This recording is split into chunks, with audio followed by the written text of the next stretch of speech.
মায়েরা বোনেরা বাথরুমের ভিতরে স্নান করার সময় ভুল করেও এই 3টি ভুল করবেন না, তা না হলে আপনার পরিবারে সর্বদা কলহ অশান্তি থাকবে এবং স্বামীর সাথে বিবাদ থাকবে।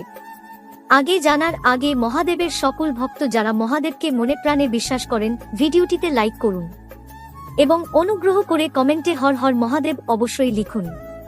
1 নম্বর, বাথরুমের ভিতরে মা বোনেরা স্নান করতে গিয়ে কপালের বিন্দি খুলে দেওয়ালে লাগিয়ে দেন, এতে ঘরের ভিতরে নেতিবাচকতা আসে। 2 নম্বর, বাথরুমের ভিতরে উলঙ্গ স্নান করলে ভগবান বরুণদেবকে অসম্মান ও অপমান করা হয়, ভুল করেও এমন কাজ করবেন না।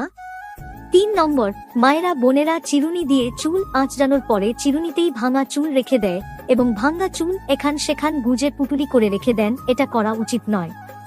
এতে ঘরে ও অশুভ শক্তির প্রভাবিত হয় এবং ঘরে কলহ অশান্তি ঝগড়া বিবাদ সৃষ্টি করে।